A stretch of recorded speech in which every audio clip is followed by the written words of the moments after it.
The year is 636 AD. The most powerful empire on earth is about to face its greatest defeat. The Byzantine Empire.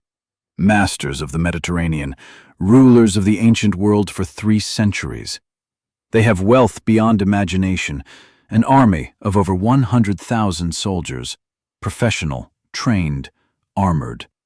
And they are marching toward a dry river valley in modern-day Jordan. Their enemy? A Muslim army of just 40,000 men. Men who had been fighting non-stop for years. Men who were outnumbered more than 2 to 1. Men who should have lost. They did not lose. What happened at the Yarmouk River in August 636 changed the course of human civilization forever. To understand Yarmouk, you must understand the word that came before it. For nearly 2 decades, from 603 to 628 AD, the 2 superpowers of the ancient world had been destroying each other.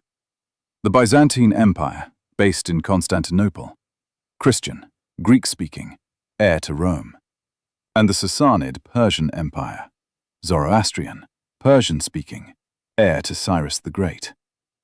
Their war had no real winner. By 628 AD, both empires were shattered. Treasuries empty, armies exhausted, populations starving. Neither could have imagined what was coming from the south. In the year 610 AD, in the city of Mecca, a merchant named Muhammad, peace be upon him, received a revelation. Within 2 decades, his message had united the fractured tribes of Arabia for the first time in history. By 632 AD, when the Prophet Muhammad, peace be upon him, passed away, the entire Arabian Peninsula was under one banner. His successors, the caliphs, did not stop there. Under Caliph Abu Bakr, may Allah be pleased with him, and then Caliph Umar ibn al-Khattab, may Allah be pleased with him, Muslim armies began to push north, into Syria, into Iraq, into the heart of both exhausted empires. The Byzantines dismissed them at first, Bedouins from the desert, no match for Roman military discipline. They were wrong. Before we get to the battle itself, you need to know one man, because without him, none of this happens. His name was Khalid ibn al-Walid. May Allah be pleased with him. He was, by any measure, one of the greatest military commanders in human history. Before embracing Islam, he had actually defeated the Muslims at the Battle of Uhud. After his conversion, the Prophet Muhammad, peace be upon him, himself gave him a title, Saifullah, the Sword of God. In over 100 battles across his career, he never lost once. In 636 AD, Khalid was commanding Muslim forces in Iraq. When news reached him that the Byzantine counterattack in Syria was overwhelming the Muslim forces there, he made a decision that military historians still study today. He led his army on what became known as the Great March. Over 500 miles of desert in scorching summer heat in just 18 days. No army had done this before. Many said it was impossible. When Khalid arrived in Syria, the Muslim forces were on the verge of collapse. His arrival changed everything. Emperor Heraclius of Byzantium was no fool. He had already defeated the Persian Empire. He had retaken Jerusalem. He was a proven commander.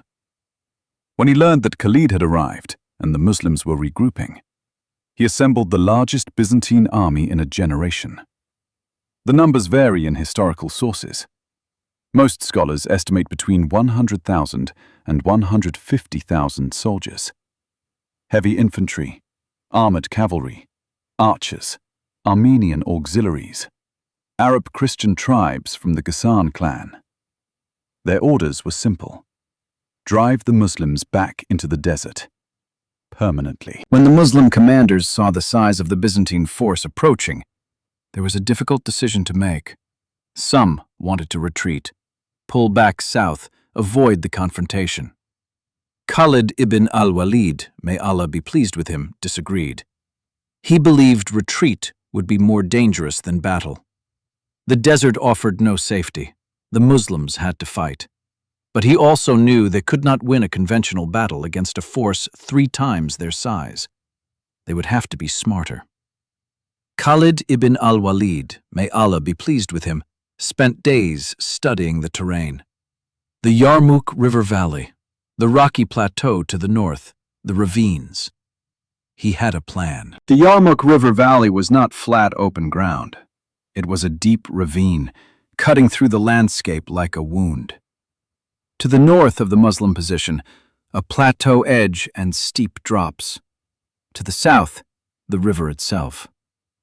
Khalid ibn al-Walid, may Allah be pleased with him, chose his ground deliberately. By positioning his army between the river and the ravines, he removed the Byzantine numerical advantage. The Byzantines could not spread out and surround the Muslims. They would have to fight forward, into the Muslim center. Exactly what Khalid ibn al-Walid, may Allah be pleased with him, wanted. The Battle of Yarmouk was not fought in a single day. It lasted 6 days, from August 15th to August 20th, 636 AD. The first 5 days were brutal but inconclusive. Byzantine forces pushed hard into the Muslim lines. They nearly broke through multiple times. Muslim women in the camp, wives, sisters, daughters of the fighters, reportedly grabbed tent poles and drove back men who tried to flee. This is not legend. Multiple historical sources record it. Day after day, the lines held. But both sides knew the final reckoning was coming. Dawn broke on the 6th day. Both armies knew this was the end. One side would leave this valley, the other would not.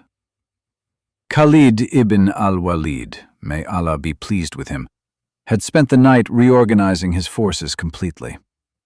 He divided his cavalry into 36 units, a mobile reserve that could strike anywhere on the battlefield. This was revolutionary.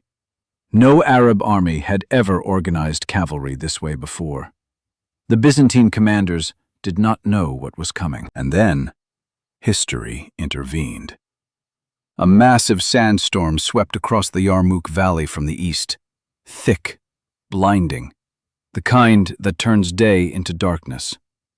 For the Byzantines facing west, the storm hit them directly in the face. For the Muslims positioned further east, it was behind them. Whether this was divine intervention or simply geography, it changed the battle instantly. The Byzantine formations lost cohesion. Soldiers could not see, could not communicate, could not coordinate. Khalid ibn al-Walid, may Allah be pleased with him, saw his moment. Khalid ibn al-Walid, may Allah be pleased with him, launched all 36 cavalry units simultaneously. From the flanks, from the center, from every direction the terrain allowed. The Byzantine army, blinded, confused, already exhausted from 6 days of fighting, could not respond. Their left flank collapsed first, then the right, and then the worst possible thing happened to a retreating army. The terrain itself became their enemy. The Byzantines began to retreat north, away from the Muslim assault, directly toward the ravines and steep drops. Khalid ibn al-Walid, may Allah be pleased with him, had chosen deliberately. Thousands of Byzantine soldiers, running in panic, blinded by dust, pressed from behind, fell into the ravines. The exact numbers of Byzantine dead are disputed by historians, but the result was not disputed. The Byzantine army in Syria ceased to exist as a fighting force. On that single day in August 636 AD, shocking fact. After Yarmouk, the Byzantine Empire never again sent a major army into Syria, Palestine, or Egypt. In one afternoon, Khalid ibn al-Walid, may Allah be pleased with him, had not merely won a battle. He had ended Byzantine rule over the entire eastern Mediterranean. Within 2 years of Yarmouk, Damascus had fallen. Jerusalem had surrendered. Within a decade, Egypt, the richest province of the Byzantine Empire, was gone. The Battle of Yarmouk had redrawn the map of the world. Historians who study Yarmouk point to something remarkable about Khalid ibn al-Walid, may Allah be pleased with him, tactics. He invented, or perfected, a military concept that would not be formalized in Western military doctrine for another 1,000 years. The mobile reserve. The ability to keep a significant portion of your force uncommitted and deploy it exactly when and where the enemy is most vulnerable. Napoleon would use this same principle 12 centuries later. Rommel would use it in World War II. Khalid ibn al-Walid, may Allah be pleased with him, used it in the desert in 636 AD. Before Yarmouk, the Middle East, North Africa, and the Eastern Mediterranean were a Christian world. Byzantine churches stood in Damascus, in Jerusalem, in Alexandria. Greek was the language of commerce and culture from the Nile to the Euphrates. After Yarmouk, that world began to change, slowly at first, then completely. Islam would become the dominant religion across this entire region. Arabic would become the dominant language. The cultures, languages, and religions we associate with the Middle East today were shaped decisively by what happened at the Yarmouk River in August 636. Let's pause here for a moment. Shocking fact. Khalid ibn al-Walid, may Allah be pleased with him, fought in over 100 battles and wars, and never lost a single one. Shocking fact. The Byzantine Empire survived for another 800 years after Yarmouk, but never recovered its Middle Eastern territories. Not once. Shocking fact. The Yarmouk battle involved more soldiers than the D-Day landings of World War II. Shocking fact. Modern military colleges in the United States, Britain, and Pakistan still include Yarmouk in their curriculum as a case study in asymmetric warfare. Here is one of the most extraordinary twists in the story of Yarmouk.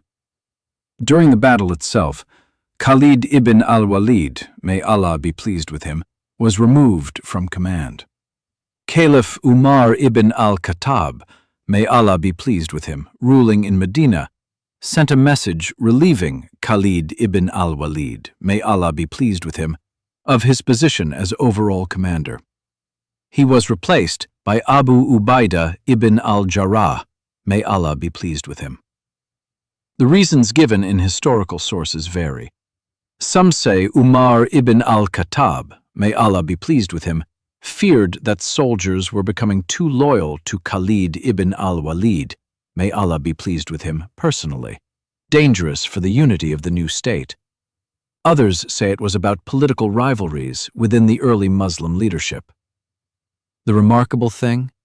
Khalid ibn al-Walid, may Allah be pleased with him, accepted the order, without protest, without mutiny. He stepped aside, continued fighting as a regular soldier under the new commander, and the battle was still won. Historians debate whether Khalid ibn al-Walid, may Allah be pleased with him, was treated fairly. What is not debated is this: his acceptance of the order and his continued fighting without ego or bitterness was perhaps the most remarkable thing he ever did, more remarkable than any of his military victories. The Battle of Yarmouk, fought in 6 days, in a dry valley in modern-day Jordan and Syria, by armies most of the world had never heard of. It changed the course of human civilization more profoundly than most battles that fill the history books. It ended Byzantine dominance of the Middle East permanently. It opened the path for Islam to become the faith of over 1 billion people. It produced in Khalid ibn al-Walid, may Allah be pleased with him, one of the most brilliant military minds who ever lived, a man who was never defeated, who accepted his removal without bitterness, and who fought on anyway. 14 centuries later, military academies still study how 40,000 men defeated 150,000. The answer is always the same: leadership, terrain, discipline, and the right man making the right decision at exactly the right moment. If you found this documentary valuable, please like this video. It helps more people find this content. Subscribe to War and Military History, and share this with someone who loves history. We have much more coming. You are watching War and Military History, where every conflict has a cause, every border has a cost, and every war leaves something behind. Subscribe and stay with us, because history is never truly over.